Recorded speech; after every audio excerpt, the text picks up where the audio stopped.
नमस्कार, राज्यसभा टेलीविज़न में आपका स्वागत है।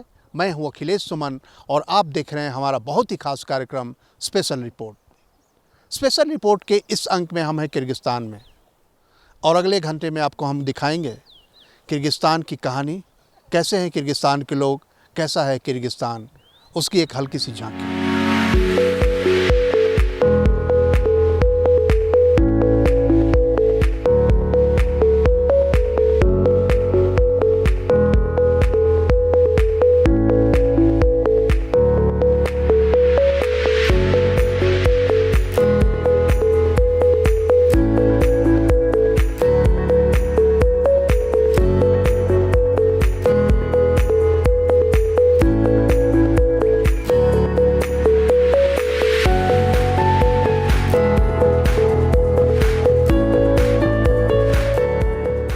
किर्गिस्तान भारत के लिए रणनीतिक रूप से काफी अहम है और किर्गिस्तान में भी भारत के लिए जबरदस्त आकर्षण है। किर्गिस्तान चीन की सीमा से जुड़ा हुआ है। मध्य एशिया का ये देश खासकर इसलिए भी महत्वपूर्ण है क्योंकि एक तरफ से ये चीन की सीमा से जुड़ा है और तीन तरफ ताजिकिस्तान, उज्बेकिस्तान और कजाकिस्तान से घिरा है।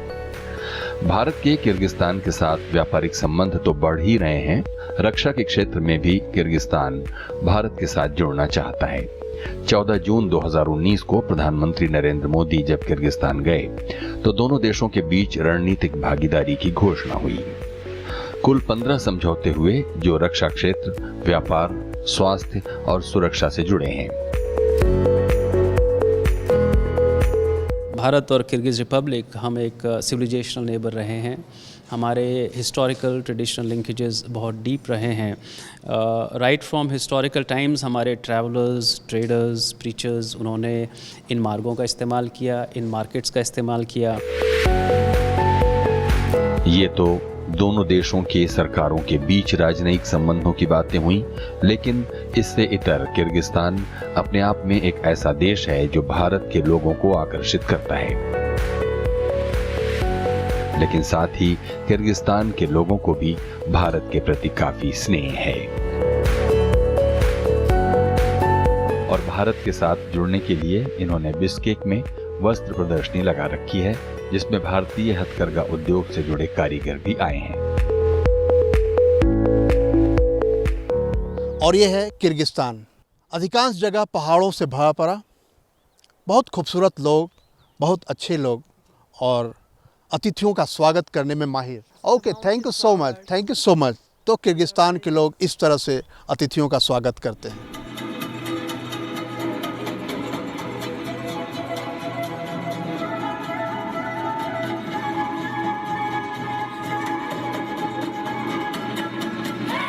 किर्गिस्तान की कहानी बड़ी रोचक है। इसका लिखित इतिहास करीब 2000 साल का है। विभिन्न कालखंडों में इसने कई बादशाहों को देखा। एक समय ये प्रख्यात सिल्क रूट का भी हिस्सा बना। बाद में ये सोवियत संघ का हिस्सा बना और 1991 में ये सोवियत संघ से टूटकर अलग स्वतंत्र लोकतांत्रिक राष्ट्र बना। आधिकारिक रूप से इसे किर्गिज रिपब्लिक कहा जाता है। बिश्केक राजधानी है और जनसंख्या करीब 64 लाख। इनमें करीब 83% लोग मुस्लिम, 16% ईसाई और शेष अन्य धर्मों को मानने वाले। लेकिन किर्गिस्तान धर्मनिरपेक्ष राष्ट्र है और मुस्लिम दुनिया में जीवन शैली की एक मिसाल कायम करता है और इस्लाम के नाम पर जो कुछ भी है वो बहुत ही आधुनिक, साज सज्जा से परिपूर्ण और लोग काफी खुले दिमाग के हैं।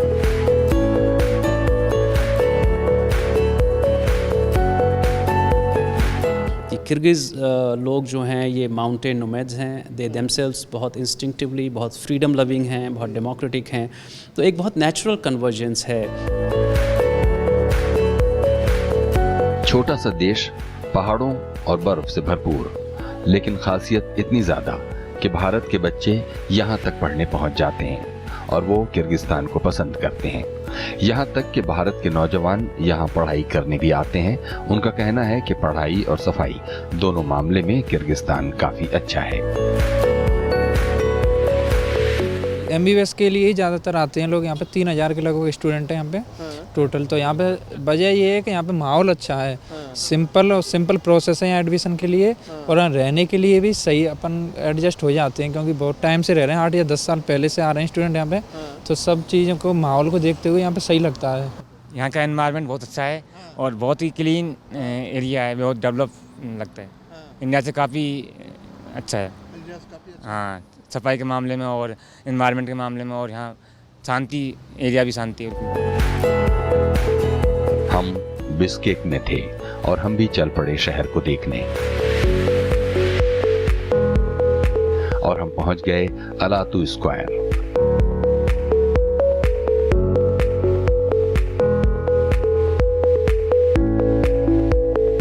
बिश्केक की सबसे प्रमुख जगह, जहां लोग खाली समय में आना नहीं भूलते। काफी सुकून की जगह, इसका विस्तार आपको प्रभावित किए बिना नहीं रखता। So the symbol of our capital is the Alato Square. So right now we are staying in Alato Square. The symbol of our country, the symbol of our place is as you can see, the Alato Square is a epic Manas, the statue of Manas. नूरगुल किंजेलोकोवा ने हमें Bishkek की पूरी सैर ही करा दी। जो खास बात थी वो ये कि किर्गिस्तान ने अपने इतिहास को संभाल के रखा है। अब इनसे मिलिए। अलातू स्क्वायर में घोड़े पर सवार ये कौन है? ये हैं मनास। मनास का किर्गिस्तान में वैसा ही स्थान है जैसा भारत के हिंदू जनमानस में राम का। ये किर्गिस्तान के नोगीय जनजाति के नेता थे और किर्गिस्तान के ऐतिहासिक नायक।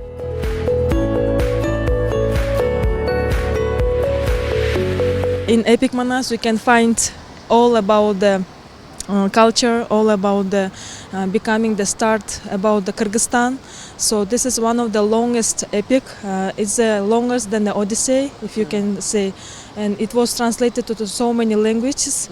And through the Epic Manas, all the people from all the world they came know about the Kyrgyzstan. यही वजह है कि बिश्केक का एयरपोर्ट भी मनास के नाम पर है। मनास को विभिन्न इलाकों और जनजातियों में बटे किर्गिस्तान को एकजुट करने का श्रेय जाता है। उनके नाम पर वैसे ही महाकाव्य लिखा गया जैसे रामायण या महाभारत। मनास महाकाव्य को Guinness book of world records में सबसे बड़े महाकाव्य के रूप में शामिल किया गया है और यूनेस्को ने इसे दुनिया की सांस्कृतिक धरोहर के रूप में स्थान दिया है। मध्य एशियाई देशों में बड़े बड़े स्क्वायर बनाने का प्रचलन रहा है और ख़ास करके जब सोवियत संघ था उस समय बड़े बड़े स्क्वायर की रचना की गई और उसी में बिश्केक का सबसे बड़ा स्क्वायर है जहां हम अभी खड़े हैं। अब इन्हें देखिए, ये हैं चंगेज ऐतमतोव। ये नए ज़माने के लेखक थे, सोवियत काल में पले बढ़े और दिल को छू लेने वाले साहित्य की रचना की। इनकी खासियत थी कि ये किर्गिज लोक कथाओं को आधुनिक परिप्रेक्ष्य में लिखते थे। किर्गिस्तान में इन्हें काफ़ी सम्मान की नज़रों से देखा जाता है और यही वजह है कि इनकी मूर्ति प्रसिद्ध अलातू स्क्वायर के सामने खड़ी की गई है। सोवियत ज़माने में इन्हें नाटो और यूरोपीय यूनियन का राजदूत भी बनाया गया था। When he was died, our country they decided to put his statue exact in our Alato Square because he is a symbol of our literature. So why he is standing here? Because through him our Kyrgyzstan become like famous for the literature, for the art, and what he was telling in his work, that was exactly his Kyrgyz story, Kyrgyzstan history, how it was come, how it became.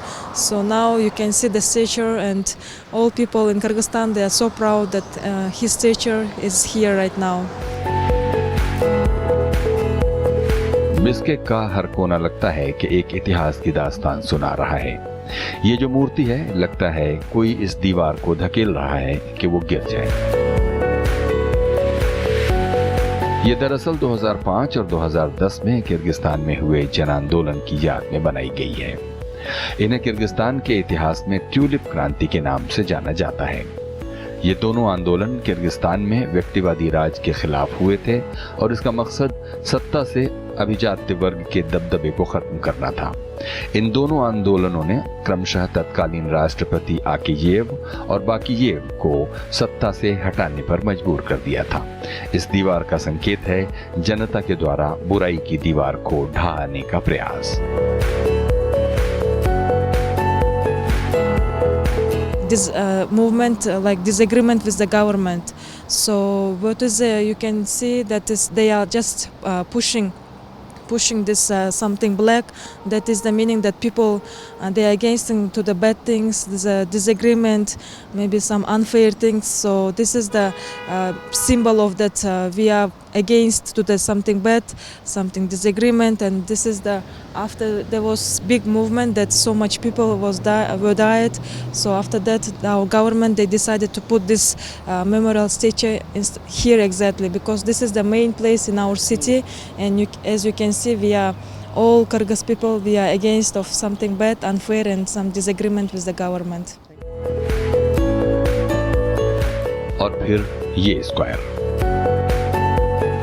Kyrgyzstan की राजधानी Bishkek की यह बहुत ही नामी जगह है।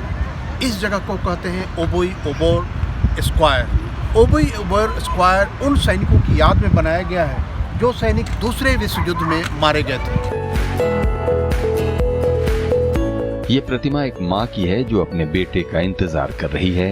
युद्ध से वो कब वापस लौटेगा, तब तक वो परिवार को देख रही है।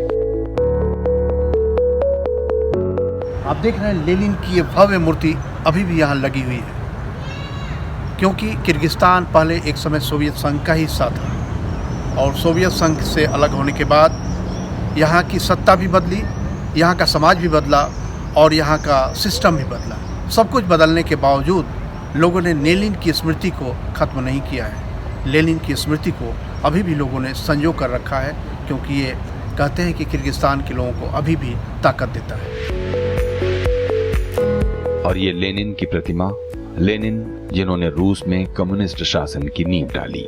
1991 तक किर्गिस्तान सोवियत संघ का हिस्सा रहा और बाद में अलग भी हुआ, तो तिक्तता लेकर नहीं, उसे अपने इतिहास के एक दौर के रूप में याद रखा। It's a part of history of our country, so that's why we have a good, positions of that time and wrong positions. So anyway, it's a part of history, so that's why we have this statue of Lenin. और बगल में ये जो इमारत दिख रही है वो है सोवियत काल की खुफिया एजेंसी KGB की। अब ये किर्गिस्तान के एक और सरकारी कार्यालय में तब्दील हो गई है। हम हैं बिश्केक के ओश बाजार में और अब हम पहुंचे हैं किर्गिस्तान के स्थानीय बाजार के पास।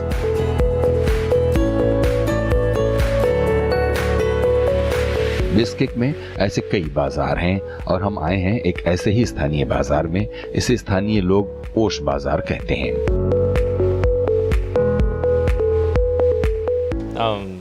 Indian people is a lot of in our country and studies a lot of students Indians. Kyrgyzstan मेवा बादाम के लिए प्रसिद्ध है। यहाँ के मेवे दुनिया में कई जगह निर्यात किए जाते हैं।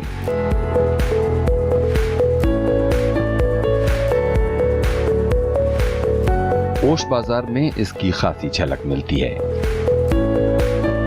चारों तरफ मेवे ही मेवे। इनमें कुछ किर्गिस्तान के हैं तो कुछ बाहर के भी। दाम भी सस्ता।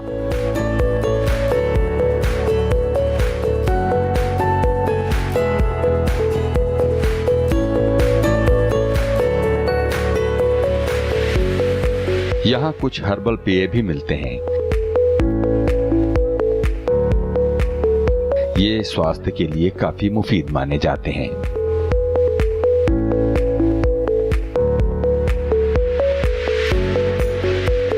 Bringing from mountains and selling to people who living in city. Okay. But in village they can make this one. It's from by themselves. Yes, with hot water. Okay. It's like tea. And after one day, it's making, how can I say? और फूलों की खूबसूरती का भी क्या कहना, ये सभी स्थानीय फूल हैं और यहाँ भी लोग गुलाब के फूल देकर ही अपने प्यार का इजहार करते हैं।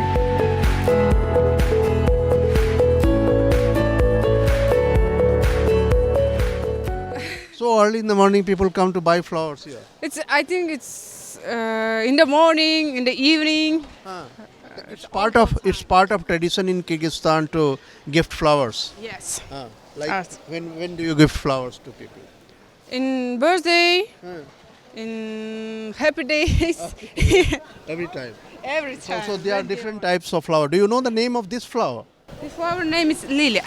This is also Lilia. Lilia. And this It's is also big Lilia. One, big one. This one is small one. It's different one. Okay, this is also looking like a butterfly. Yeah. Painted. Huh? It looks so painted as if. You asked her name of this flower? Ah. Huh?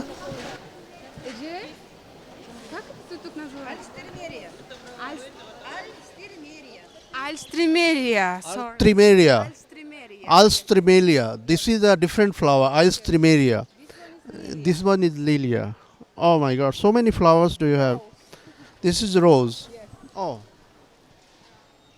There are white flowers. This one,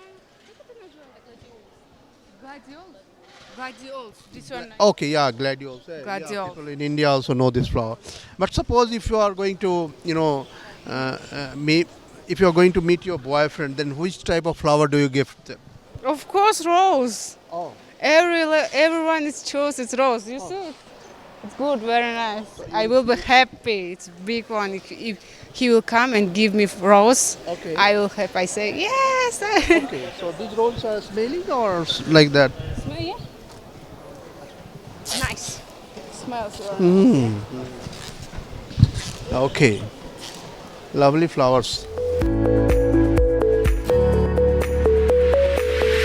और इसी तरह घूमते घूमते हम पहुंच गए एक मस्जिद के पास, गजब की इमारत। लेकिन हम इमारत के पास जाते उसके पहले ही मिल गए ये हजरत अब्दुल हमीद साहब हैं। मुझे भारत का जानकर इनके चेहरे पर खुशी छा गई, गले लग गए। बैठने को कहा और फिर कॉफी भी पेश की। इन्होंने कहा कि वो भारत कई बार गए हैं और वो भारत के मुरीद हैं। Men India'da kişilemenle barayın dedim. Giyin bir kança yolu vardık. India'da ben Delhi, Mumbai, Kalkuta, Lucknow, Düban, Saharanpur şehirlerinde bulundum. Ayakta India'da bana acakkanı bardık Cöneköy. Milyoner dağı köşede jatkan bomş dağı bir değil. Lüngü tağın olat, üstüne futbol kaget bir değil muamele olat. Şu Cöneköylük çaktı da. Cöneköylüküne dağı bir dalil. Allah Hristiyanlar, Budistler, Müslümanlar olunca milyar adam çıkıyor. O şu bir şehirde kança milyon adam yaşayıp, şöyle bazı birbirine ziyan getirmeye yaşıyor şehirde. O şu an sıcaktı biz geç. ये खुद को बाबर के खानदान का बताते हैं। भाषा एक बड़ी समस्या है, लेकिन भारत का जानकर ये बार बार अपनी भावनाओं का इजहार करते हैं। और अभी हम पहुंचे हैं बिश्केक के महमूद गश्करी मस्जिद के सामने। महमूद गश्करी मस्जिद यहाँ का एक बड़ा नामी मस्जिद है, हालांकि बहुत ही आधुनिक है, बहुत थोड़े समय पहले बनाया गया है और तुर्की ने इसके बनाने का सारा खर्च वहन किया है। ये जो पूरा देख रहे हैं आप, इसकी जो वास्तुशिल्प है ये बिल्कुल अलग है। जो हमारे यहाँ भारत में, पाकिस्तान में, बांग्लादेश में या श्रीलंका में जिस तरीके के मॉस्क हैं, मस्जिद हैं, उससे बिल्कुल अलग डिज़ाइन का ये मस्जिद है। बोलते हैं इस इलाके की खासियत है। ये मस्जिद तुर्की के सहयोग से बनाई गई है, लेकिन इसकी देखरेख स्थानीय लोग ही करते हैं। मस्जिद के अंदर किसी को आने जाने या तस्वीर खींचने से कोई रोक टोक नहीं। हम भी गए अंदर, बाहर काफी खूबसूरत और अच्छा रख रखाव। कहीं कोई गंदगी नहीं। इसकी मीनारें, इसके अंदर के गुंबद काफी मेहनत से बनाए गए हैं।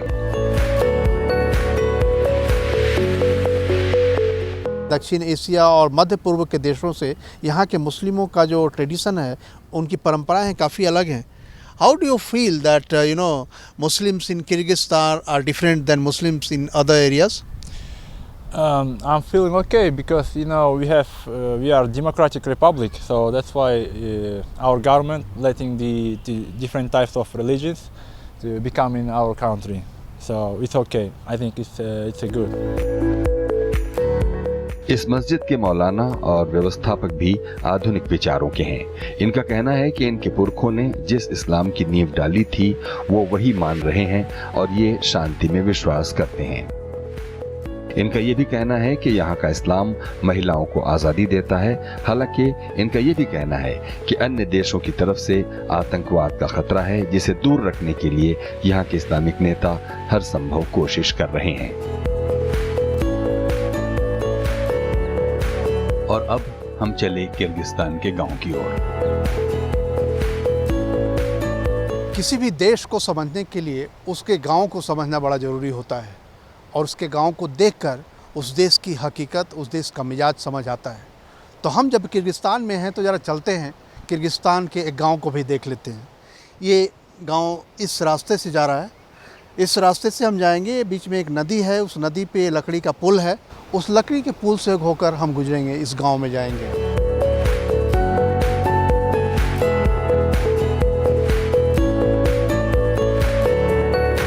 ये किर्गिस्तान का एक गांव सुंदर. हम अनजाने जा रहे थे कि देखा इस घर को. काफी सुंदर घर, मन खुश हो गया. हालांकि इस समय घर में कोई पुरुष नहीं है. सभी पहाड़ों पर काम में गए हैं. कोई खास साज सज्जा नहीं, लेकिन अंदर से सब कुछ सहज. बच्चे खेल रहे हैं और किलकारियां सुनकर समझ में आता है कि यहाँ के किसानों के जीवन में खुशी है.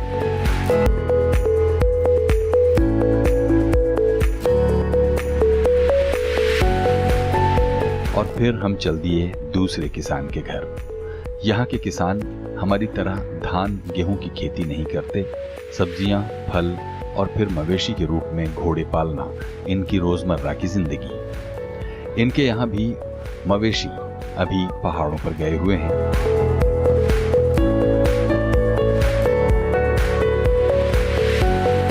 आपको ये सुनकर हैरत हो सकती है कि किर्गिस्तान में लोग घोड़ी का दूध पीते हैं. इसे स्वास्थ्य के लिए मुफीद माना जाता है. घोड़ी का दूध हमने भी चखा.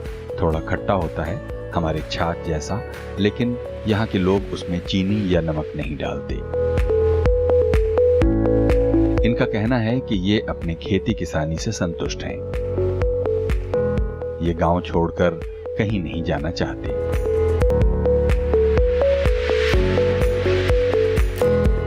ये मधुमक्खी पालन भी करते हैं और किर्गिस्तान के मधु, खासकर सफेद हनी, पूरी दुनिया में विख्यात हैं. हमने उनके मधुमक्खी पालन का भी मुआयना किया. खतरे से खाली नहीं था और सिर बचाने के लिए हमें भी ये सिरस्त्राण पहनना पड़ा. ये इस बात का भी ख्याल रखते हैं कि मधुमक्खियां न मरें और इसलिए ये वैज्ञानिक तरीके से मधु निकालते हैं.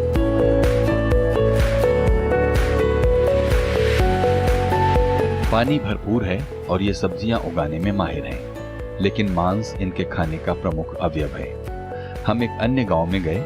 यहाँ इनके रिश्तेदार आए थे और उत्सव का सा माहौल था. इनके घरों को देखिए, बिल्कुल खिलौनों जैसे, लेकिन हैं असली. ये किर्गिस्तान का एक पारंपरिक घर है. ये जो देख रहे हैं आप घर, जाड़े के दिनों में ये घर काफ़ी काम आता है क्योंकि यहाँ बहुत ठंडी पड़ती है. -35 डिग्री तक भी यहाँ का तापमान जाता है. और ये परंपरागत घर है. देख रहे हैं चारों तरफ से ये जो सूरज की रोशनी भी अगर आएगी तो इस घर में जाएगी.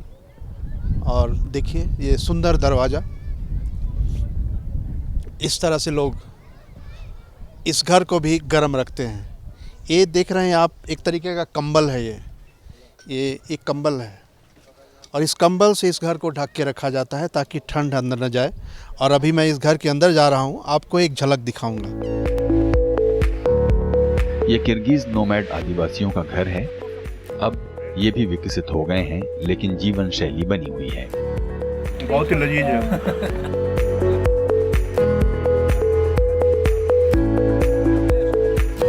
खाना बनाने का इनका अंदाज देखिए।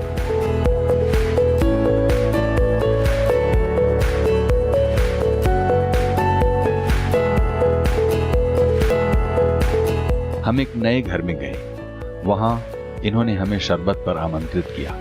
दूसरे घर में गए, खाने पर निमंत्रण मिला। किर्गिज मिलनसारिता की अद्भुत मिसाल। ये भारत को जानते हैं और भारत के लिए इनके मन में आकर्षण है।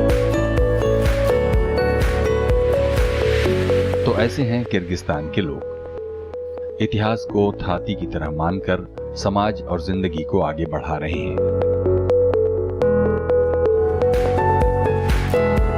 कहते हैं कि सोवियत संघ के अलग होने से किर्गिस्तान ने कुछ खोया है तो कुछ पाया भी है। अनुशासन का पुराना संस्कार बना हुआ है और व्यापार करना आसान हुआ है। सबसे बड़ी बात, आप अपने उद्यमशीलता का उपयोग कर सकते हैं।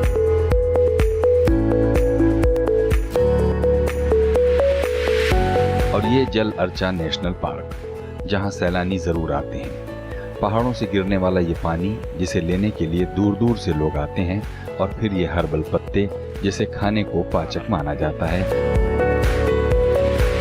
और ये पहाड़ और ये समतल मैदान सब कुछ मन मोह लेते हैं। सच में किर्गिस्तान है बड़ा सुंदर और रोचक, और इसीलिए दोनों देशों की सरकारें चाहती हैं कि जनता भी एक दूसरे से जुड़े। तो ये था किर्गिस्तान। किर्गिस्तान का नाम सुनकर ही मुस्कान आ जाती है।